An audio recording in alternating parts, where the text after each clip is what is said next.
an important historical lesson here, and I think what everyone should take the time to look up is the Reichstag fire, the notorious Reichstag fire that took place in Germany, in Berlin. And it was at a time when the Nazis were against the communists and trying to seize power in America. And, it has been still quite nebulous on the details of who actually started the fire in Parliament.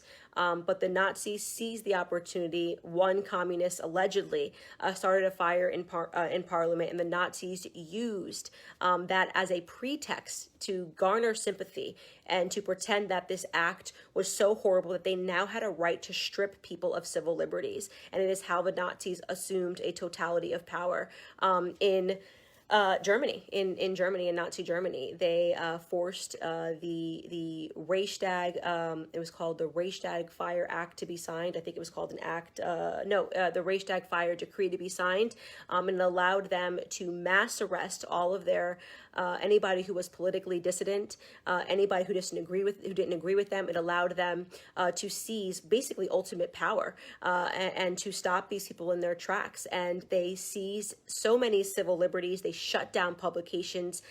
They shut down speech. They started censorship. And this is exactly almost textbook what the Democrats are doing right now, except there was no fire. There was no fire that happened. And yet they are accusing essentially 80 million Americans of being political terrorists. They are shutting down shows. They are saying they wiped the Parlay app, entirely.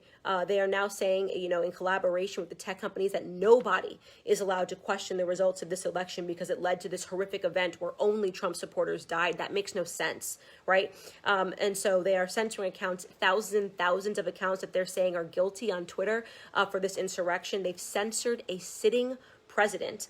And one of the most notable things is that they keep showing this clip of Trump saying, march to the Capitol, and they stop the clip short because they don't want you to hear the end of the sentence where he says peacefully and patriotically. So they're outright lying about what the president said so that they can censor him and 80 million voting Americans who supported the president in this election. They've canceled accounts. They've shut down publications from being able to have a voice. Parlay, which was the social media app that conservatives were conversing on because Twitter had started this mass censorship. Apple and Google kicked them out of the store and used some absurd thing like, well, you're guilty of the insurrection, even though Trump wasn't even on Parlay. So Trump is guilty, but Parlay is guilty, but 80 million Americans are guilty. And what they're really doing is they're seizing civil liberties. They're taking away our right to free speech. It's why when I make these videos, I tell you, hit the share button, because we know that this video could be wiped tomorrow because there is mass censorship going on in America. The truth is not allowed to be told